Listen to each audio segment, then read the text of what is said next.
मरकुस 1 उसकी 1 आयत में लिखा है, परमेश्वर के पुत्र यीशु मसीह के सुसमाचार का आरंभ, जैसा यशाया भविष्यद्वक्ता की पुस्तक में लिखा है, देख मैं अपने दूत को तेरे आगे भेजता हूं जो तेरे लिए मार्ग सुधारेगा। हम बाइबल जब पढ़ते हैं ना, हम इस तरह से पढ़ते हैं जैसे ये वचन एक पास्ट टेंस है, कि ये वचन एक बीता हुआ समय है जिसे मैं पढ़ रही हूं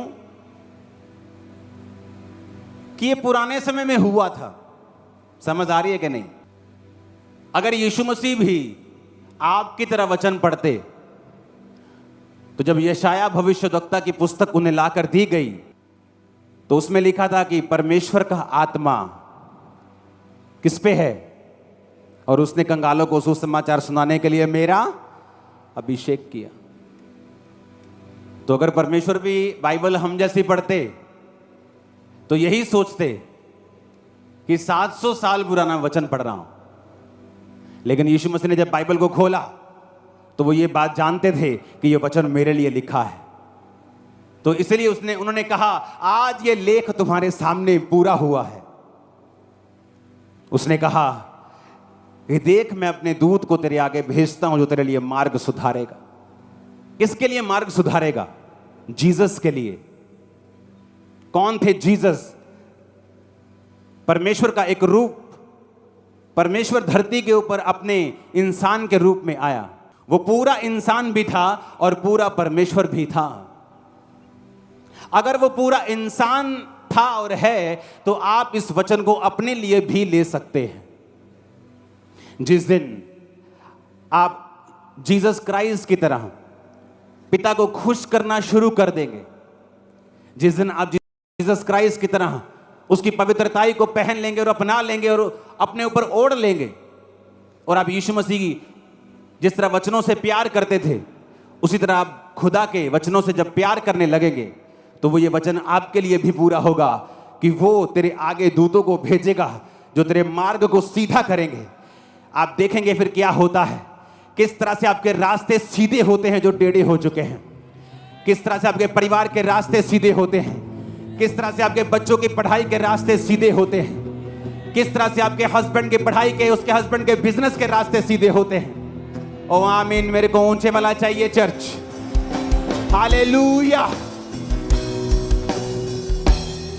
उसने कहा अपने दूत को तेरे आगे भेजता हूं जो तेरे लिए मार्ग सुधारेगा। फिर ये वचन आपके लिए भी है। जिस दिन आप जीसस क्राइस्ट को प्रसन्न करना शुरू कर देंगे, उसके वचन को स्थान देना शुरू कर देंगे, नशे व्यभिचार और चोरियां छोड़ देंगे, उस दिन वो दूतों को आपके आगे भेजेगा। ये किस दूत की बात वो कर रहा है? इसमें 2 तरह के हेल्पर्स होते हैं। एक हेल्पर होते हैं शारीरिक रूप में, जो आपको शारीरिक रूप में मिलते हैं। वो आपका परमेश्वर का एक दास हो सकता है, एक अच्छी चर्च आपका मिलना आपको हो सकता है, या कोई डिवाइन हेल्पर आपकी लाइफ में हो सकता है। आपका बॉस हो सकता है, आपका स्टाफ भी हो सकता है, जिसने नमान कोड़ी की तरह उसके कोड को उसकी स्टाफ ने ही बोल दिया था कि अगर तू भविष्यद्वक्ता के पास जाए तो तेरा कोड ठीक हो सकता है। एक असली दास के पास जाए तो कोड ठीक हो सकता है। एक शारीरिक हेल्पर, फिजिकल हेल्पर, एक ऐसा हेल्पर, एक ऐसा दूत जो शरीर में है। जब एक व्यक्ति यीशु मसीह को प्रसन्न करना शुरू करता है, ये उसके लाइफ की एक निशानी होगी कि लोग उसके साथ खड़े होंगे, और वो लोग ऐसे होंगे जो कि बिना किसी लालच के उसके साथ खड़े होंगे, और लोग हैरान होंगे कि ये बंदा, इनको कोई शारीरिक लालच भी नहीं देता और फिर भी ये इनके साथ खड़े होते हैं, क्योंकि वो सब परमेश्वर ने आपके लिए खड़े किए होते हैं। जब आप यीशु मसीह को प्रसन्न करना शुरू कर देंगे, एक निशानी मैं आपको देता हूं। जिस दिन आप वचन पे चलना शुरू कर देंगे, इंसानी हेल्पर्स आपको मिलना शुरू हो जाएंगे, आपकी लाइफ में वो एंटर करना शुरू हो जाएंगे। वो कहां से एंटर करेंगे आप हैरान हो जाएंगे, लेकिन जल्द आपको कोई मिलेगा जो आपके मार्ग को सीधा करेगा और सुधारेगा। जल्द वो आपकी हेल्प करने वाला है। वो हेल्पर्स रिसीव करो अपनी स्पिरिट में आमीन बोलते हुए। इसमें 2 तरह के हेल्पर्स हैं। इसमें लिखा है, जब हम 10 आयत में पढ़ते हैं, जब वह जल से निकलकर ऊपर आया तो तुरंत आकाश को खुलते और आत्मा को कबूतर के समान अपने ऊपर उतरते देखा, और आकाशवाणी हुई, तू मेरा प्रिय पुत्र है, मैं तुझसे खुश हूं। तब आत्मा ने तुरंत उसको जंगल की ओर भेजा। जंगल में 40 दिन तक प्रभु यीशु मसीह की शैतान ने परीक्षा की और वह वन पशुओं के साथ रहे। प्रभु यीशु मसीह वन पशुओं के साथ रहते हुए वहीं रहे और स्वर्गदूत उनकी सेवा करते रहे। ये स्वर्गदूत कौन से थे? शारीरिक या आत्मिक? आत्मिक। दो तरह की हेल्प हेवन परमेश्वर आपके लिए भेजता है। एक वो हेल्प है जो संसारिक रूप में आपको मिलती है। आप कोर्ट केस में हैं, आपको फेवर मिलना शुरू हो जाता है। समाज आप पे फेवर करना शुरू कर देता है। लोग आप पर फेवर करना शुरू कर देते हैं, क्योंकि जब आप यीशु मसीह को प्रसन्न करना शुरू करते हैं तो वचन ये कहता है कि परमेश्वर संसारिक रीति के साथ हेल्पर्स को, मददगारों को, दूतों को तेरे आगे भेजेगा जो तेरे रास्ते को साफ करेंगे। लेकिन दूसरी हेल्प भी उसने कही है। उसने कहा जब शैतान यीशु मसीह के साथ लड़ता और उसकी परीक्षा करता था तो बाइबल कहती है वो वन पशुओं के साथ रहा और स्वर्गदूत उसकी सेवा करते रहे। दूसरी हेल्प होती है जो स्वर्ग से आपको मिलती है, वो दूत जो आपको एक्सीडेंट से बचाते हैं, वो दूत जो आपको बीमारियों से बचाते हैं, वो दूत जो आपको मौत से बचाते हैं, वो दूत जो आपके साथ सुरक्षा के रहते हैं, हमेशा आपके संग रहते हैं और शैतान को सब शैतानी काम करने से आपकी लाइफ में रोकते हैं, क्योंकि परमेश्वर को आपने खुश कर दिया है। लिखा जब वो बपतिस्मा लेकर जल के ऊपर आया तो पवित्र आत्मा उस पर उतरा। वो वन पशुओं के साथ रहा, भालू के साथ रहा पर भालू उसे खा नहीं पाया। शेर के साथ रहा, शेर उसे खा नहीं पाया। सांपों के साथ रहा, वो उसे काट नहीं पाए। नेचर भी आपकी हेल्प करना शुरू कर देती है, कुदरत भी आपकी हेल्प करती है, कुदरत भी आपके साथ चलती है। फिर ये गर्मी आपको बीमार करने की बजाय आपको हेल्दी कर जाएगी।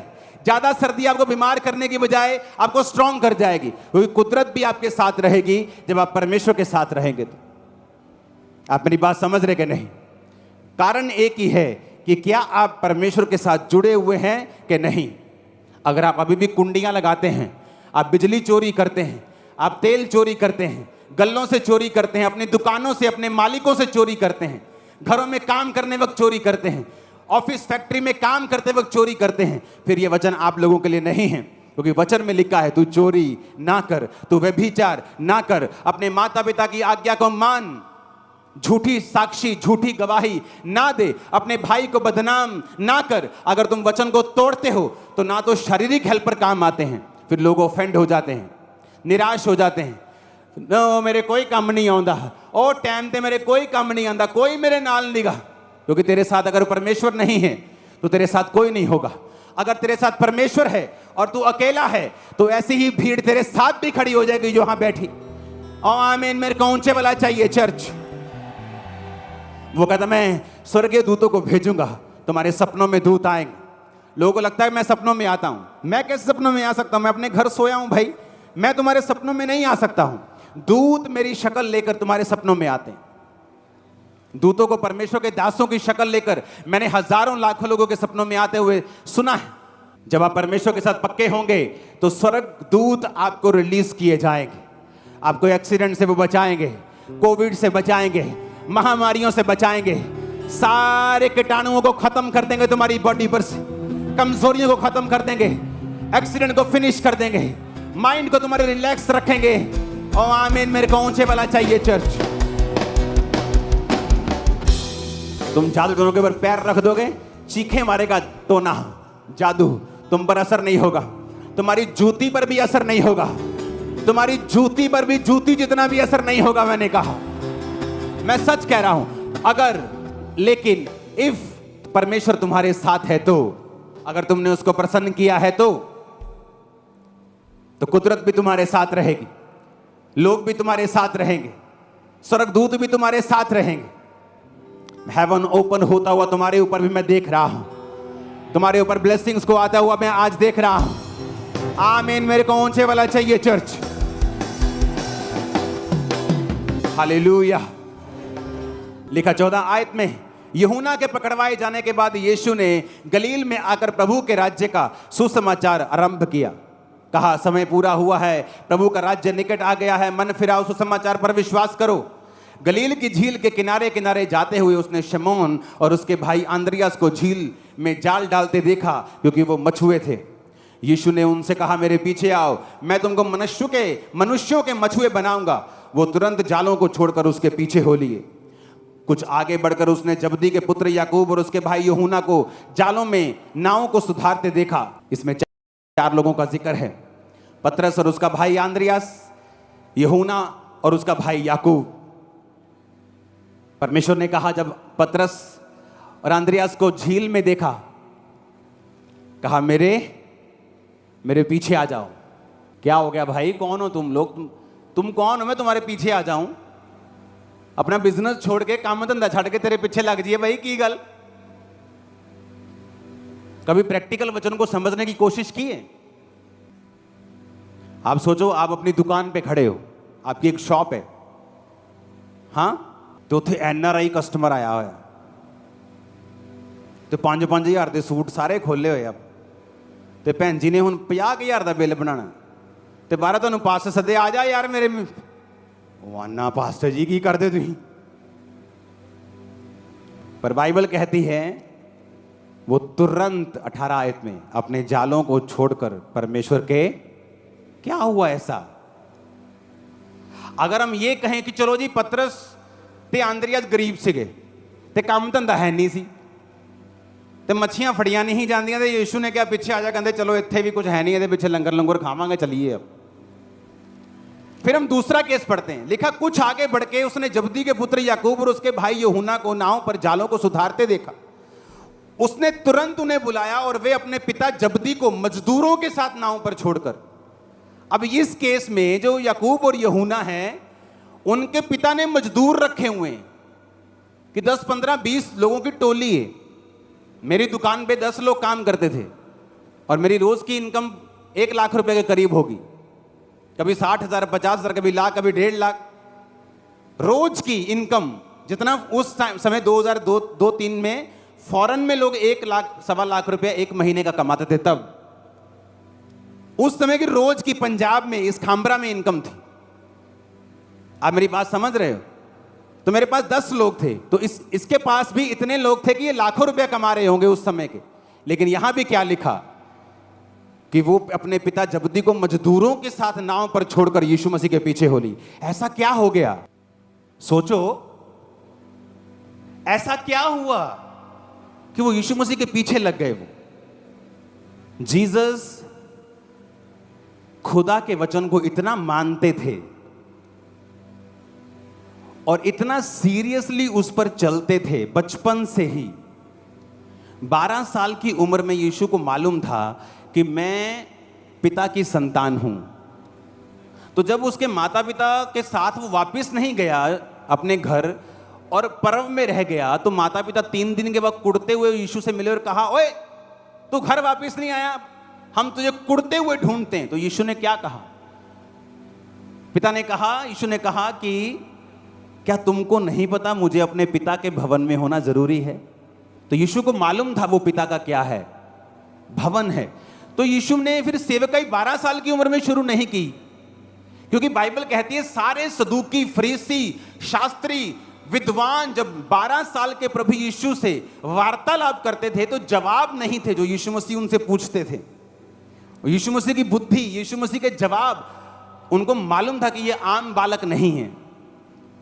तो फिर भी यीशु मसीह ने सेवकाई 30 साल में शुरू की, और वचन कहता है 12 साल से लेकर 30 साल तक फिर वो अपने माता पिता के वश में रहे, कारपेंटरी का काम करते रहे, अपनी मम्मी से ही खाना खाते रहे, बिना कोई असिस्टेंट रखे, बिना फूं फां किए अपने घर में रहे, अपने माता और पिता के वश में रहे, क्योंकि वचन कहता है अपने माता और पिता की आज्ञा को मान। सुनो मेरी बात, हमें लगता है वचन बहुत छोटी सी बात, चोरी, ओ कोई नहीं 100 रुपया इधर, 100 रुपया उधर, ओ कोई नहीं 2 लीटर तेल ना, प्रभु ने क्या कहना, मेरा घर नहीं चलता बिना चोरी। तो जब आप वचन को इतना सीरियसली लेते हैं कि आपके जिंदगी मौत का ये मसला बन जाता है कि नहीं मानना शैतान की बात को, स्पिरिचुअली आपके ऊपर एक ऐसा ग्रेस, एक ऐसा ऑरा आ जाता है कि आपकी बात को लोग इनकार नहीं कर पाएंगे।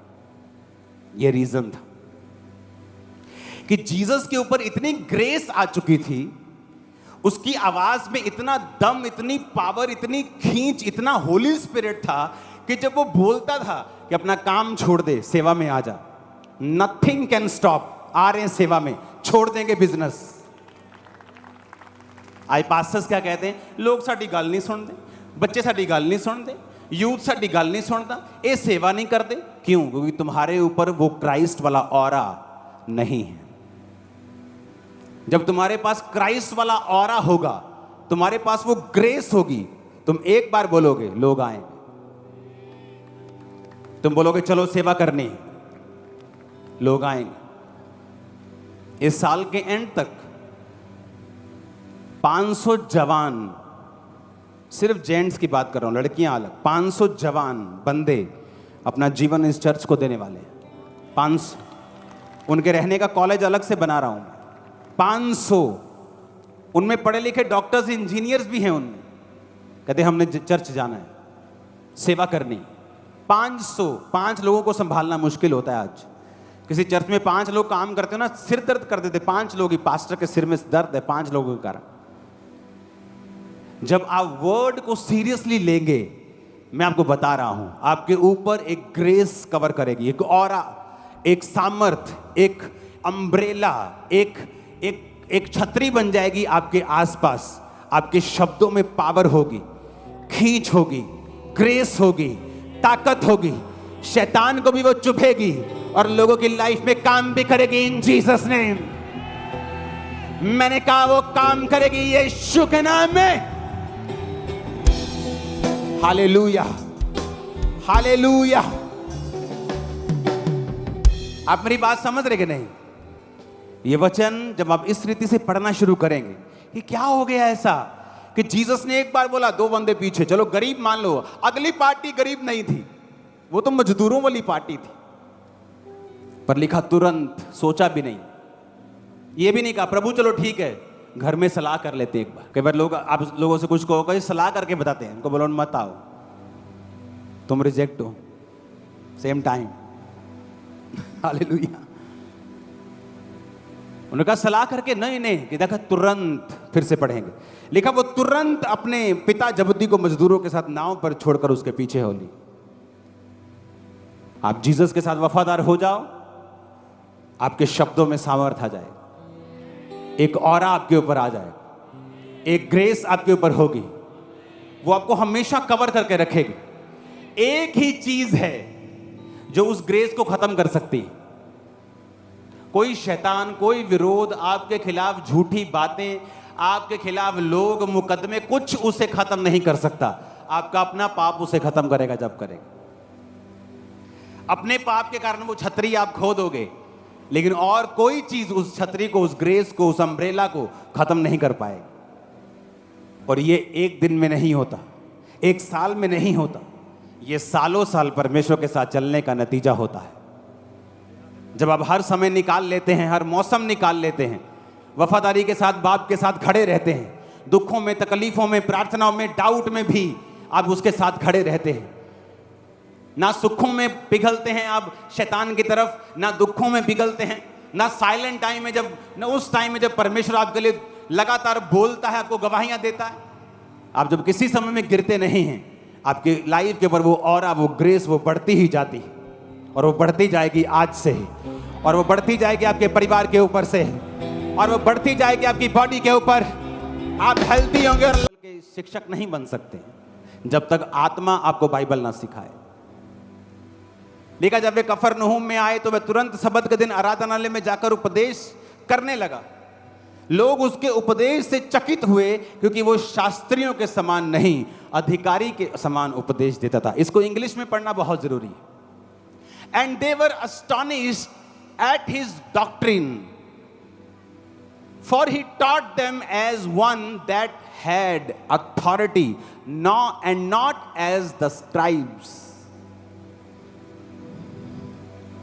जब कुछ लोग प्रार्थना करते हैं, ऐसा लगता है कि परमेश्वर से भीख मांग रहे हैं, या वचन देते हैं तो ऐसा लगता है कि जैसे कोई बाइबल से सलाह मशवरे कर रहा है, सलाहें दे रहे हैं।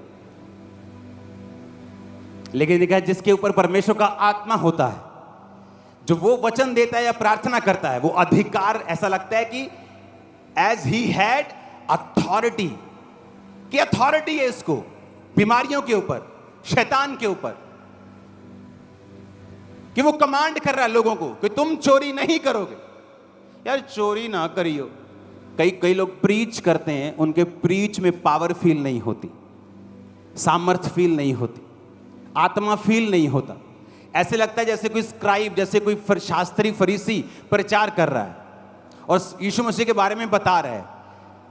लेकिन कई बार जब आप पवित्र आत्मा से भरे व्यक्ति को सुनते हैं, आपको मालूम होता है कि परमेश्वर इससे बात कर रहा है, अथॉरिटी बात कर रही है, अधिकार बात कर रहे हैं। आज हेवन ओपन हो, आपकी लाइफ के ऊपर की सारी शर्मिंदगियां नाश हो अभी यीशु के नाम में। तुम्हारे घर की, फाइनेंस की, शरीर की, आत्मा की सारी शर्मिंदगियां आज मैं अधिकार से हुक्म देता हूं, नाश हो जाए सारी शर्मिंदगियां, यीशु के नाम में नाश हो जाए। हालेलुया। कहता है उन्हें शास्त्रियों की तरह नहीं, वो उन्हें शास्त्रियों की तरह नहीं, अधिकारियों की तरह उपदेश देता था। अधिकारियों की तरह। तो अधिकारी मतलब इसमें इतना अच्छा नहीं लिखा हिंदी में, लिखा for he taught them as one that had authority. Police के पास अथॉरिटी होती है ना कि मैं इस इलाके का एसएसपी हूं, वो नजर आती है, वो खड़ा होता है तान के, स्टार स्टूर लगे, वर्दी पहनी। वैसे ही तुम आत्मा में बड़े अफसर हो, अथॉरिटी तुम्हारे अंदर है यीशु के नाम की। तुम शैतान को डांटोगे, खप्पे खप्पे भागेगा, सच्चे सच्चे भागेगा। मैंने कहा you have authority right now in the name of Jesus. आमीन। खड़कने वाला चाहिए शैतान के कानों में। हालेलुया। मैंने लोगों को देखा है, उन्हें लगता है ऊंची आवाज में अच्छे साउंड से प्रार्थना करेंगे तो लोगों को लगेगा में अथॉरिटी है। मैंने सिर दर्द होते देखा है, कई बार मेरा सिर दर्द हो गया यार, इसको लगता है कि ऊंचा बोलने से ऐसा हो जाएगा। नहीं, अगर तुम्हारे पास अथॉरिटी है, तुम डांटोगे, तुम्हें फील होगा तुम्हारे पास पावर है, तुम्हारे पास अथॉरिटी है। अपने घर को बदलने की अथॉरिटी, प्रार्थनाओं में माहौल चेंज करने की अथॉरिटी, अपने बच्चे के मन को चेंज करने की अथॉरिटी, शत्रु को हराने की अथॉरिटी यीशु के नाम में, यीशु के नाम में, यीशु के नाम में। मैंने कहा यू हैव अथॉरिटी, यीशु मसीह के नाम में तुम्हारे पास ताकत और अधिकार। आमीन। ऊंचे मिला चाहिए, रिसीव करो यीशु के नाम में।